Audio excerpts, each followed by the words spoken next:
Hi, hello friends, welcome my channel Sri Cooking Samayal Easy. இன்னைக்கு நம்மளோட சேனல்ல பாத்தீங்கன்னா ரொம்ப சூப்பரா லஞ்ச் மெனு ரெடி பண்ணியிருக்கேன். இது வந்து பாத்தீங்கன்னா சிக்கன் பிரியாணி and வந்து முட்டை மசாலா ரெடி பண்ணியிருக்கேன். அப்புறம் மசாலா தயிர் இதுதாங்க ரொம்ப சிம்பிளாவும் ஈஸியாவும் குயிக்காவும் ரெடி பண்ணேன்.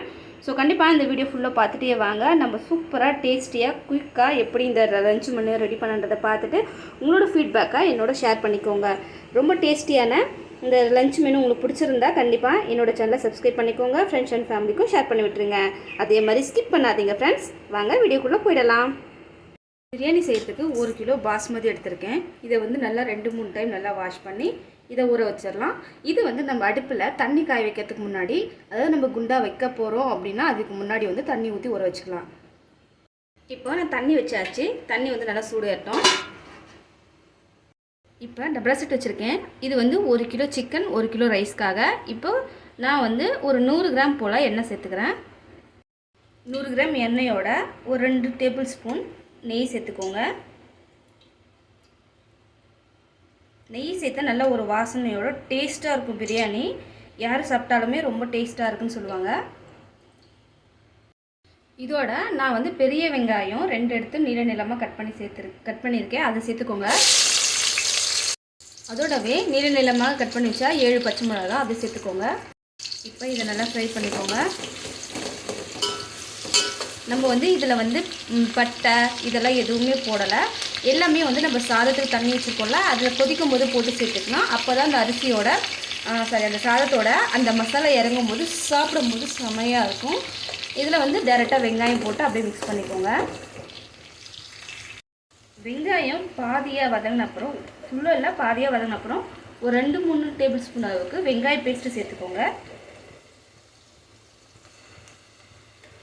நான் வந்து 3 டேபிள் ஸ்பூன் சேர்த்துக்கிறேன். அப்போ தான் வந்து இந்த வெங்காயத்தோட பச்சை வாசனை போகிறதுக்குள்ளே நம்ம அரைச்ச வெங்காய பேஸ்ட்டோட பச்சை வாசனை போகும். இந்த ஸ்டேஜில் சேர்த்துக்கிட்டா இப்போ இதை ஒரு நல்லா மிக்ஸ் பண்ணி கலக்கிக்கோங்க.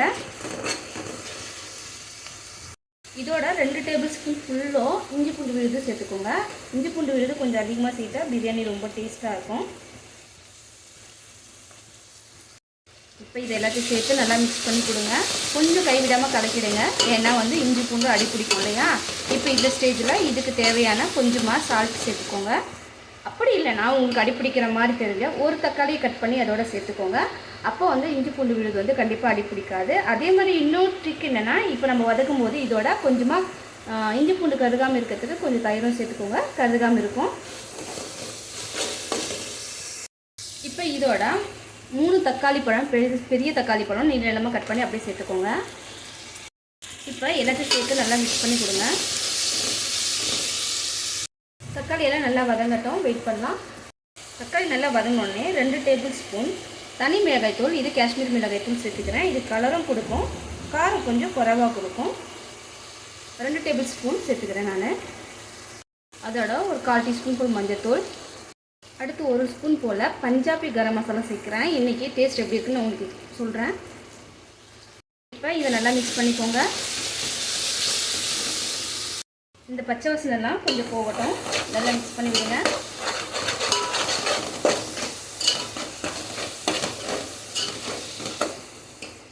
அடுத்து இதோட 2 டேபிள் ஸ்பூன் தயிர் சேர்த்துக்கிறேன். கெட்டியான தயிரை சேர்த்துக்கோங்க, அதே மாதிரி ஃப்ரெஷ்ஷான தயிரை சேர்த்துக்கோங்க. சேர்த்துட்டு இதை நல்லா மிக்ஸ் பண்ணி கொடுங்க. இப்போ எல்லாத்தையும் நல்லா மிக்ஸ் பண்ணிக்கோங்க. தயிர் சேர்த்தோமா நம்மளுக்கு ஃப்ளேவர் நல்லா கொடுக்கும், அதே மாதிரி சிக்கன் நல்லா சீக்கிரமாக வெந்து வரும். அதனால் தயிர் வந்து கொஞ்சம் எப்போவுமே இது மாதிரி நம்ம தக்காளி வதக்கும் போதே சேர்த்துக்கோங்க. இப்போது தக்காளி எல்லாம் நல்லா மசாலாலாம் நல்லா வதங்கிடுச்சு. உங்களுக்கு பார்த்தாலே தெரியும், இந்த மாதிரி வந்து ஃபஸ்ட்டு வதக்கிக்கணும். இப்போ நல்லா வந்து இதெல்லாம் மிக்ஸ் பண்ணி விடுங்க. ஃபஸ்ட்டு தயிரை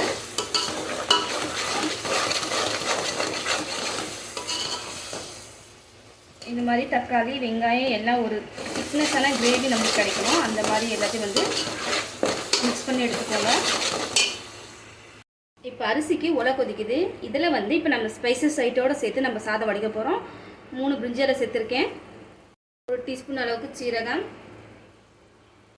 சின்ன துண்டா 5 பட்டை 5 லவங்கம் சேர்த்துக்கோங்க.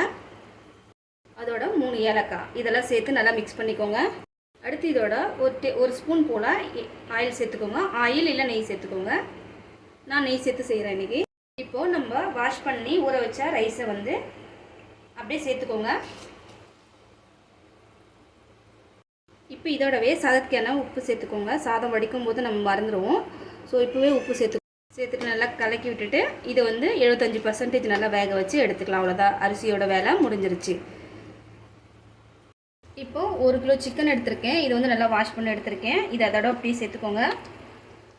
இப்போ இதை நல்லா வந்து மிக்ஸ் பண்ணி கொடுங்க.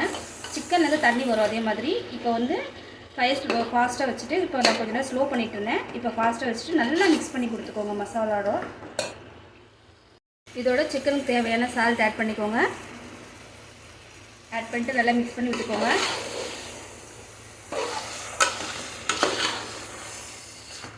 இப்போ சிக்கன் வந்து நல்லா வந்து மசாலாவோட நல்லா பாயில் ஆகணும். நல்லா வதக்கின அப்புறம் கொஞ்சமாக தண்ணி ஊற்றி சிக்கன் நல்லா வேக வைங்க. சிக்கன் நல்லா வேகணும் இல்லையா, அதனால் கொஞ்சமாக தண்ணி சேர்த்துக்கோங்க. ஒரு அரை டம்ளர் போல். சிக்கன் வேகத்துக்காக ஒரு பிளேட் போட்டு நல்லா மூடி வைங்க. நம்மளோட சாதம் வந்து பார்த்திங்கன்னா 75% நல்லா குக் ஆகிருக்கு. இப்போ இதை வந்து தண்ணி வடிகட்டி எடுத்துகிட்டு வந்துடுறேன் நான். இப்போ சிக்கன் எல்லாம் ஓரளவுக்கு வெந்திருக்கு. இப்போ நம்ம வடித்து வச்சுருக்க சாதத்தை இதில் போட்டு நல்லா மிக்ஸ் பண்ணிக்கோங்க. பாருங்கள், நல்லா கலர்ஃபுல்லாகவும் இருக்குது. ஃபயர் ஸ்லோ ஃப்ளேமில் வச்சுட்டு நம்ம வந்து வடித்து வச்சுருக்கிற சாதத்தை இதில் சேர்த்துக்கோங்க. கொஞ்சம் பொறுமையாக சேருங்க. ரெண்டுமே வந்து 75% தான் குக் ஆகிருக்கு, ஃபுல்லும் குக் ஆகலை. ஸோ அரிசியும் நல்லா நீள நிலமாக இருக்குது. இது உடையாது இருக்கிறதுனால 75% வேக வச்சு எடுத்திங்கன்னா கரெக்டாக இருக்கும். உங்களுக்கு பிரியாணியும் நல்லா உதிரியாக நீள நிலமாக கிடைக்கும்.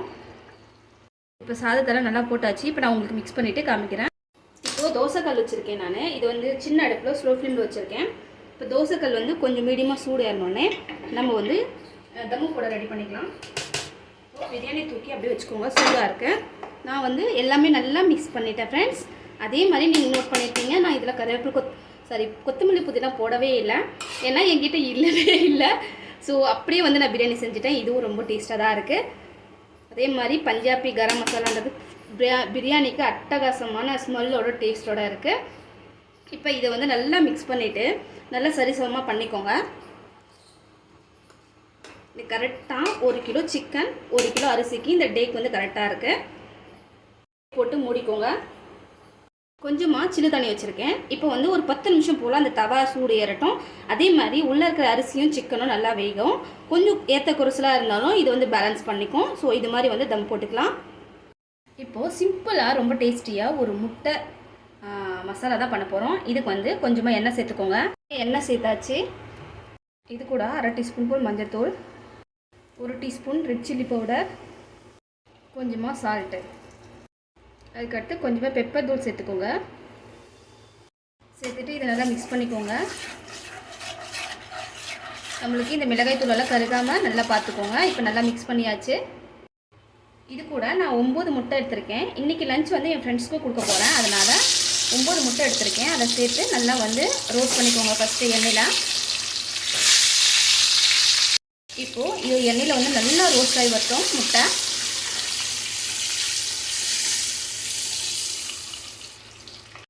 இப்போ முட்டையெல்லாம் நல்லா ரோஸ்ட் ஆகிடுச்சு. இது ஒரு பிளேட்டுக்கு மாற்றிக்கலாம்.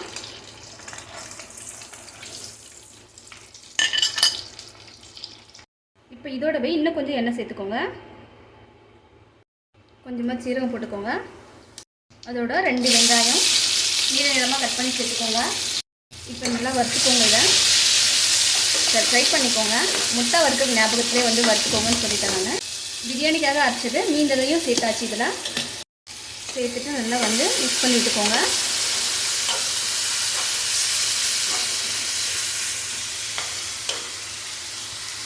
அதோட கொஞ்சமாக இஞ்சி பூண்டு விழுது, இது எல்லாத்தையும் நல்லா சேர்த்து மிக்ஸ் பண்ணி விட்டுக்கோங்க.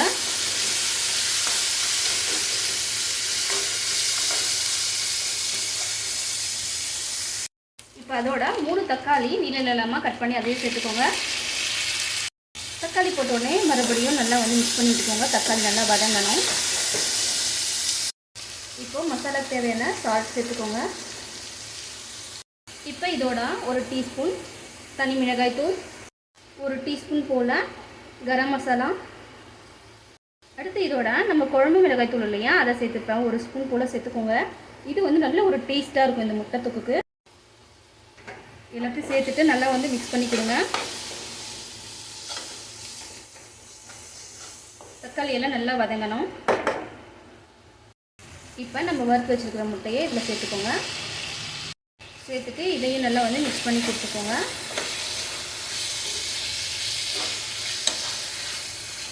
அவ்வளோதான். கொஞ்ச நேரம் இது வந்து நல்லா வந்து அந்த மசாலோட நல்லா முட்டை வந்து வதக்கி விடுங்க. ரொம்ப சூப்பராக நம்மளோட முட்டை மசாலா ரெடி ஆகிடுச்சு. இப்போ தயிர் எடுத்திருக்கேன். ஒரு விக்ஸ் வச்சு தயிர் வந்து நல்லா பீட் பண்ணிக்கோங்க. இது வந்து நம்ம மசாலா தயிர் செய்ய போகிறோம். இது வந்து பிரியாணிக்கு அந்த முட்டை தொக்குக்கெல்லாம் சூப்பராக இருக்கும். இது வந்து நல்லா சாஃப்டாக வர்றதுக்கும் நல்லா அடித்து எடுத்துக்கோங்க.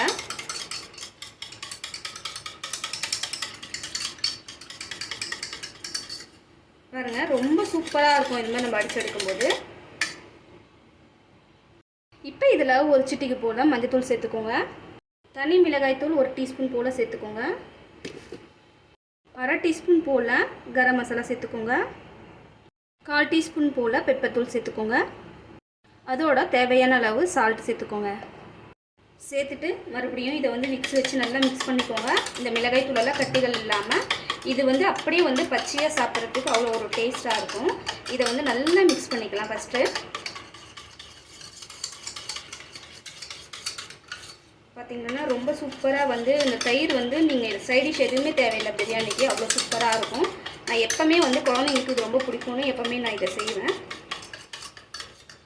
அவ்வளோதான், மசாலா தயிரும் ரெடி ஆகிடுச்சு. நம்மளோட பிரியாணி பார்த்திங்கன்னா ரொம்பவே சூப்பராக ரெடியாக இருக்குது. பாருங்கள், நல்லா உதிரியாக வந்திருக்கு. சிக்கனு வாசனை ரொம்பவே சூப்பராக இருக்குது ஃப்ரெண்ட்ஸ். இதை வந்து நான் என் ஃப்ரெண்ட்ஸுக்கு கொடுத்து விட போகிறேன். பிரியாணி சூப்பராக இருக்குது. ஃப்ரெண்டு வந்து கேரளாவிலேருந்து பஞ்சாப் வந்தாங்க இன்றைக்கி. அவங்களுக்கு நான் லஞ்ச் கொடுக்குறேன்னு சொன்னேன்.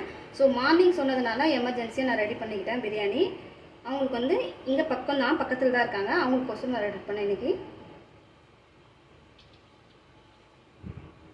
பிரியாணி பேக் பண்ணியாச்சு. அவங்களுக்கு கொடுக்கறதுக்காக தயிர்,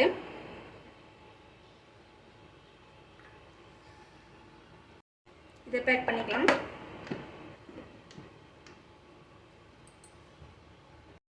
அடுத்து முட்டை தொக்கு. நல்லா இது 3 வச்சு சாப்பிட்டா ரொம்ப சூப்பராக இருக்கும்.